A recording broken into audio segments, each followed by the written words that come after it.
Hello दोस्तों, मैं Arvind Kumar study point के इस प्लेटफॉर्म पर आप सभी का स्वागत करता हूं। आज हम पढ़ेंगे हिस्ट्री, आधुनिक भारत का इतिहास। ठीक है, अब हमने उससे पहले लेक्चर में पढ़ा था अंग्रेज, आज पढ़ेंगे डच या डेनिश। ठीक है, सबसे पहली बात डेनिश।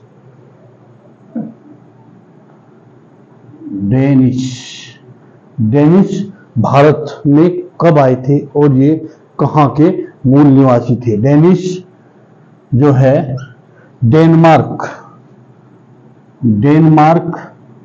के मूल निवासी थे।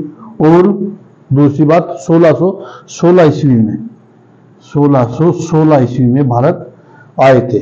ठीक है, भारत का पहुंचे ये 1616 ईस्वी में भारत पहुंचे थे। इनका कोई बहुत बड़ा इतिहास नहीं है, केवल इनके बारे में कुछ ही बातें हैं जो अक्सर एग्जाम में पूछ ली जाती है, बिल्कुल मेन टॉपिक। ठीक है, पहला बात ये कहाँ के मूल निवासी थे। दूसरी बात ये भारत में कब आए थे, इनका भारत में आगमन कब हुआ था। तीसरी बात डेनिश ने जो अपनी पहली कोठी भारत में कहां बनाई और कब बनाई। ठीक है भाई, सीधी सी एक बात है, यही जो क्वेश्चन है UP police, Delhi police, SSC, graduation, तो ये बिल्कुल मैन उठाएगा और वही रखेगा। ठीक है, तो इसमें पहला है पहली कोठी कब बनाई। पहली कोठी बनाई 1620 ईस्वी में। कहां बनाई भाई, कहां बनाई? ट्रावनकोर, तंजौर, कई जगह आपको लिखा मिलेगा ट्रावनकोर।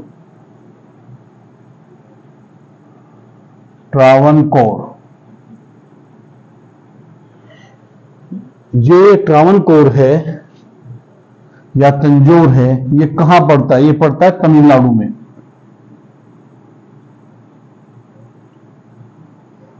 ये कहां पड़ता है? ये पड़ता है आपका तमिलनाडु में। ठीक है भाई, दूसरी कोठी, ये तो होगी पहली। एक दूसरी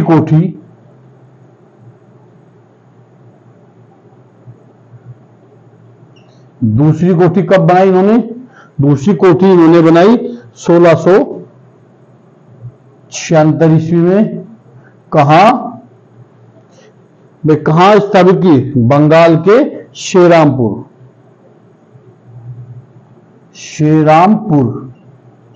कहां? बंगाल। ठीक है भाई, श्रीरामपुर बंगाल। ये दो ही पॉइंट है, एक लास्ट पॉइंट है इसका इन्होंने भारत कब छोड़ा? इन्होंने भारत छोड़ा 1745 ईस्वी में। इन्होंने अपनी जो सभी फैक्ट्री या कोठी थी, उन सभी फैक्ट्री और कोठियों को अंग्रेजों को यानी ब्रिटिश कंपनी को बेच दिया और ये भारत को छोड़कर चले गए। देखिए इसमें क्या है, डेनिश कब आए? 1616 ईस्वी में। कहां के मूल निवासी थे? डेनमार्क के। पहली कोठी बनाई इन्होंने 1620 ईस्वी में, तंजौर यानी ट्रावनकोर तमिलनाडु में। दूसरी कोठी इन्होंने बनाई 1676 ईस्वी में, श्रीरामपुर बंगाल में। ठीक है, और 1745 ईस्वी को ये अपनी कोठी या फैक्ट्री, कई जगह आपको मिलेगा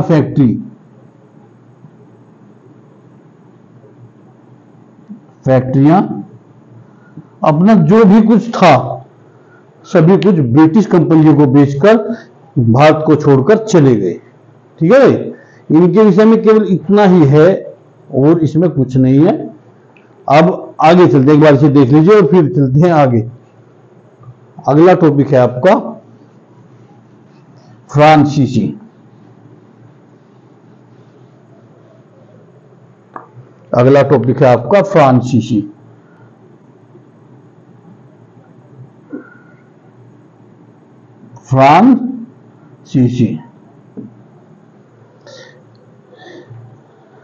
कई बार बात आती है कि जो फ्रांसीसी थे वो किसके शासनकाल में भारत आए थे। फ्रांसीसी किसके शासनकाल में भारत आए थे वे? ये आए थे मुगलों के, मुगल शासक थे उस समय, मुगल शासक या मुगलों के शासनकाल में। और मुगलों में भी किसके? औरंगजेब के।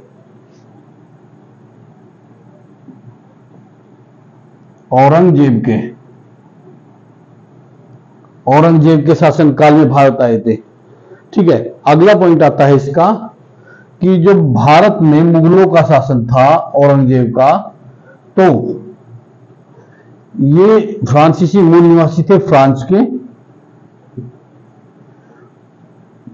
तो फ्रांस में भारत के औरंगजेब के समकालीन कौन शासक था? कौन सा ऐसा शासक था जो मुगलों के, ठीक है, औरंगजेब के समकालीन था? कहां? फ्रांस में। फ्रांस में लुई 14, ठीक है भाई, लुई 14। अब जो सभी देश थे पूर्व के, यूरोप के सभी देश ज्यादातर भारत में शासन करने के लिए आए, व्यापार करने के, पहले व्यापार करने के लिए आए, उसके बाद में शासन करने लगे। यहाँ राजनीति में हस्तक्षेप करने लगे। तो इन्होंने सोचा कि जो इनके एक मंत्री थे, उन्होंने सोचा, मंत्री थे इनके, तो उन्होंने सोचा क्यों ना हम भी भारत जाएं और वहां से व्यापार करें। तो वो लुई 14 के पास आए और उन्होंने कहा कि जब सभी भारत से व्यापार करने में लगे हैं तो फिर हम क्यों ना व्यापार करें, हम क्यों पीछे हैं? क्योंकि भाई सभी कंपनियां, सभी यूरोप के सभी देश ज्यादातर भारत से सामान लेते थे, मसाले वगैरह, और वहां जाकर काफी अच्छे दामों पर बेच देते थे, जिससे बहुत अच्छा प्रॉफिट होता था उन्हें। ठीक है, और रेशमी कपड़े, सूती कपड़े इत्यादि का व्यापार वो लोग करते थे। उसके बाद इन्होंने एक कंपनी की स्थापना की।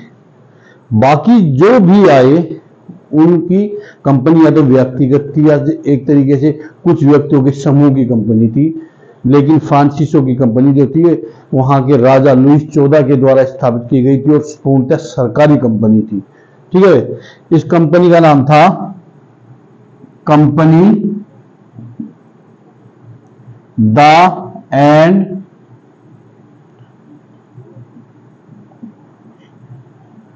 Oriental, the end oriental.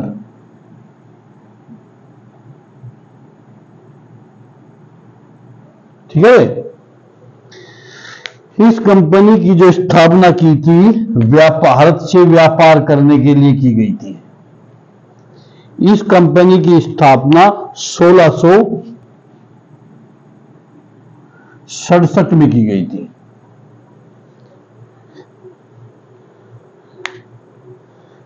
सर्वप्रथम भारत में किसे भेजा गया? Francis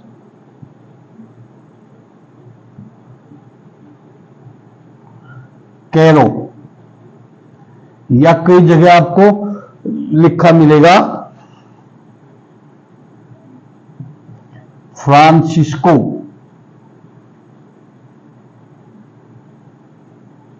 Cairo. ये दोनों ही ठीक है। ठीक है भाई, ये दोनों ही ठीक है।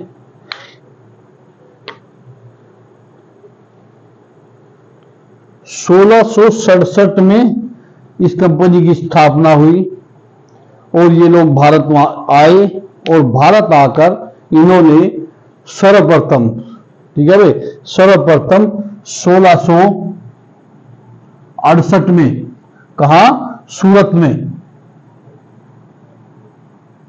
में पहली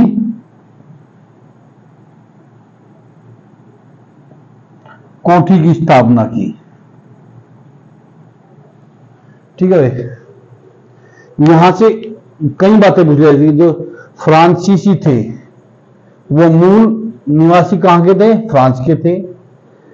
जिस समय वह किसका शासक था, मुगलों का या औरंगजेब, दोनों एक ही हैं भाई। औरंगजेब मुगल थे, शासक थे। भारत में जब फ्रांस में लुईस 14 का शासन था, तो भारत में उनके समकालीन शासक कौन थे? समकालीन शासक कौन थे? समकालीन शासक थे औरंगजेब। फिर बात आती है कि जो कंपनी थी उसका नाम क्या था, जो भारत में व्यापार करने के लिए आई थी? उसका नाम था कंपनी द एंड ओरिएंटल। कौन आया था सर्वप्रथम भारत में? फ्रांसिस कैरो या फ्रांसिस्को कैरो। ठीक है, चलिए आगे चलते हैं।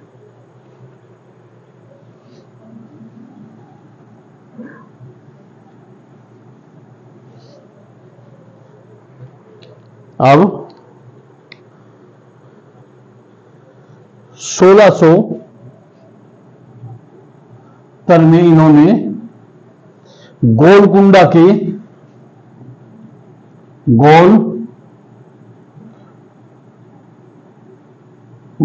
मछलीपट्टनम में,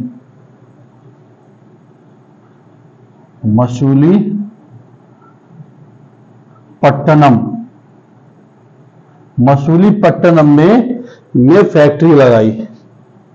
पट्टनम में फैक्ट्री लगाई। ठीक है, कब लगाई? 1670 में। इसके बाद 1672 ईस्वी में मद्रास के निकट, 1672 ईस्वी में मद्रास के निकट सेंट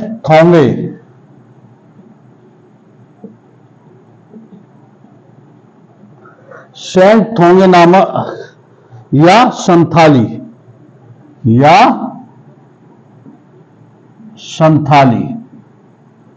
नामक स्थान पर कब्जा कर लिया। इस स्थान पर इन्होंने कब्जा कर लिया। किन्होंने? फ्रांसीसियों ने। ठीक है भाई, जब इस स्थान पर फ्रांसीसियों ने कब्जा कर लिया, जो ये स्थान था, ये आता था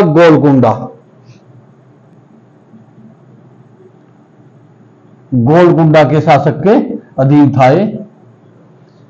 क्योंकि सीधी सी बात थी, मछलीपट्टनम में अंग्रेज भी बैठे हुए हैं और डच भी हैं, सभी हैं वहां, स्पेनिश भी हैं, तो इनकी दाल गल नहीं। क्योंकि सीधी सी बात है, जो बड़ा व्यापारी होगा वो छोटे व्यापारी को इतनी अच्छी तरह से स्टेबल नहीं होने देगा। उसके बाद क्या हुआ, जब इन्होंने गोलकुंडा के सेंट थोंगे या संथाली में कब्जा कर लिया, तो वहां जो ये थे, क्या नाम,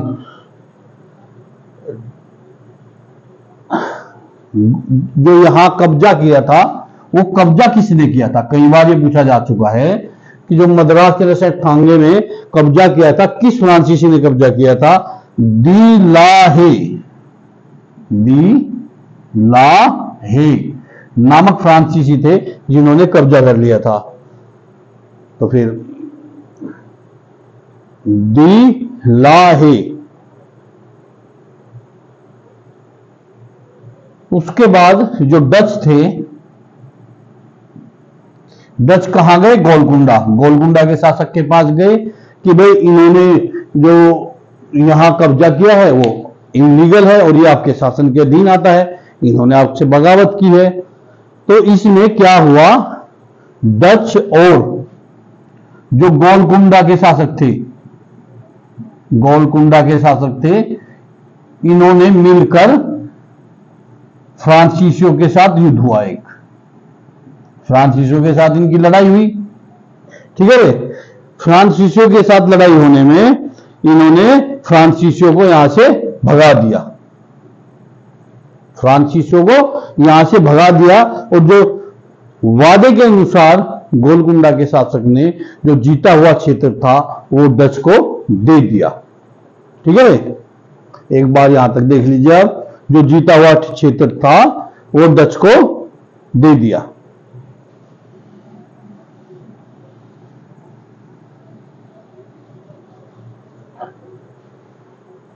इसके बाद देखिए 1673 ईस्वी में ये बात जब फ्रांस पहुंची तो वहां इन्होंने जैसा कंपनी के अधिकारी बनाकर भेजा गया था, इन्हें यहां से हटाया और दूसरा कंपनी का प्रतिनिधि यहां भेजा। किसे भेजा? फेरो मार्टिन। किसे भेजा? फेरो मार्टिन। ठीक है, किसे भेजा? फेको मार्टिन या फ्रांसिस मार्टिन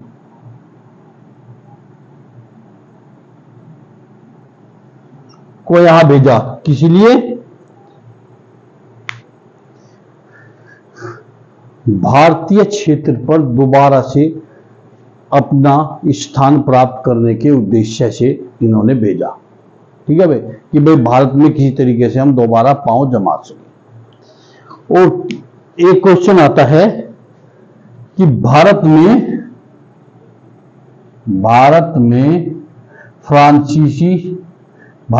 किस फ्रांसीसी को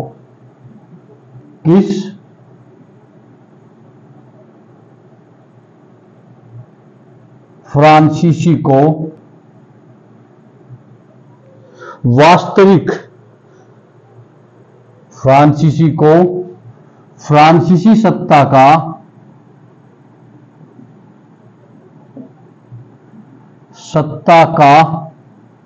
वास्तविक संस्थापक कहा जाता है? तो वो थे फ्रांसिस मार्टिन को ही यहां सत्ता का वास्तविक संस्थापक माना जाता है। किसकी? फ्रांसीसियों के जो पैर जमाए थे वो फ्रांसिस मार्टिन ने ही जमाए थे। ठीक है, एक बार देख लीजिए। फ्रांसिस मार्टिन के साथ एक लोग और आए थे, वेलांग दा लिस्पने। वेलांग दा लिस्पने, इन दोनों लोगों को भेजा गया था भारत में अपने पांव जमाने के उद्देश्य से। भारत में अपने पांव जमाने के उद्देश्य से फ्रांस ने भेजा था। ठीक है, इसके बाद इन्होंने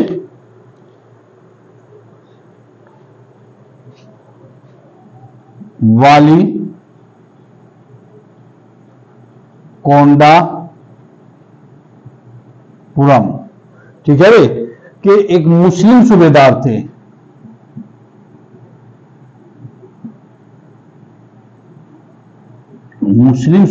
थे। शेर खां लोधी।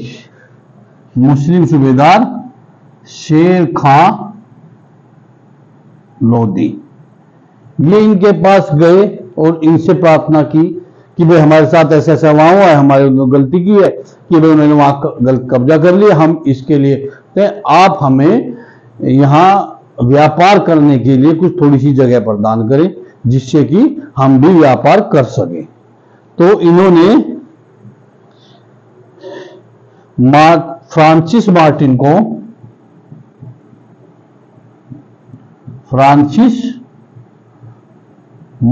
को एक गांव दे दिया,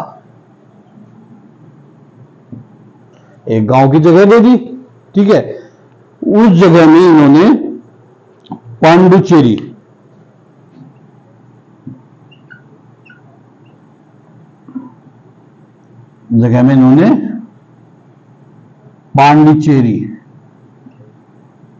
को बसाया।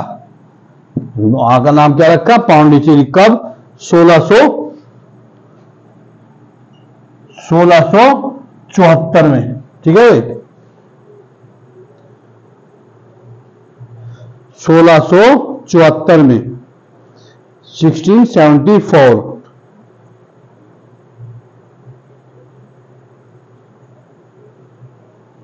ठीक है, एक बार इसे देख लीजिए आप। फिर आगे चलते हैं।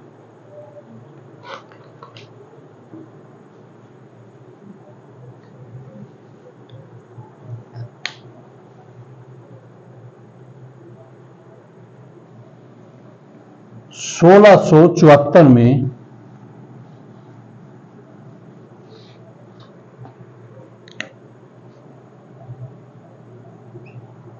ठीक है भाई, 1674 में इन्होंने पांडिचेरी में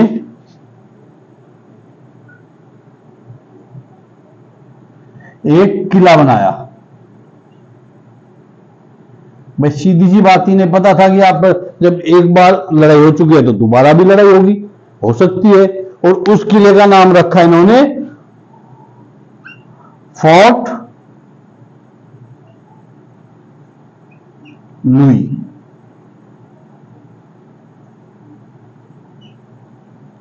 फोर्ट लुई नाम का एक किला बनाया, ठीक है, कब? 1674 में, ठीक है।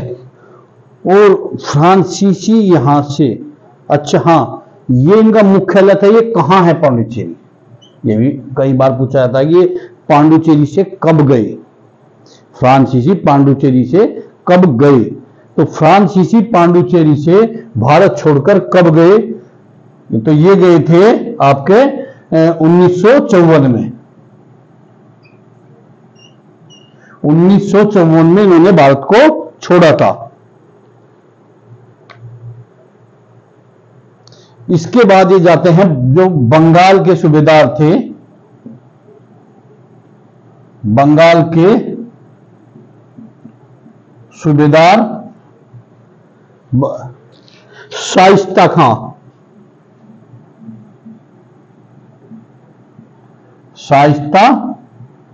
शाइस्ता खां के पास पहुंचे 1674 में, जहां इन्होंने 1690 से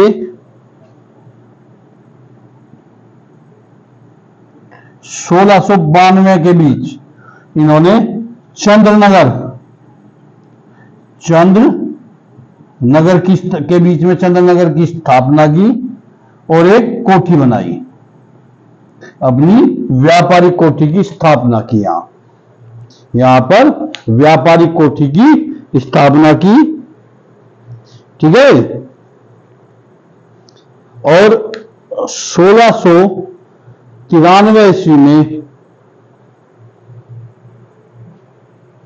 व्यापारिक कोठी की स्थापना की, और 1693 ईस्वी में डचों ने 1693 ईस्वी पर डचों ने पांडिचेरी पर हमला किया और इसे जीत लिया। तो इसका परिणाम यह हुआ कि 1698 ईस्वी में, लगभग 5 साल ये डचों के पास रहा पांडिचेरी। 1698 ईस्वी में डच और फ्रांसीसियों के बीच एक संधि हुई। डच और फ्रांसीसियों के बीच एक संधि हुई। कौन सी संधि? कई बार ये पूछा जा चुका है कि वो कौन सी संधि थी। रिजविक की संधि, रिजविक की संधि। और इस संधि का परिणाम क्या हुआ कि डचों ने पांडिचेरी को वापस लौटा दिया। डचों ने पांडिचेरी को वापस फ्रांसीसियों को लौटा दिया, ठीक है।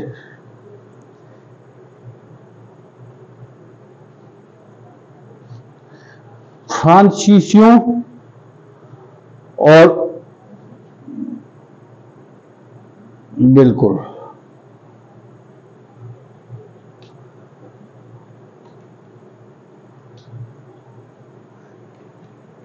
पांडिचेरी को इन्होंने रिजविक की संधि के साथ प्राप्त कर लिया, ठीक है भाई। आज की क्लास में इतना ही, मिलते हैं अगली क्लास।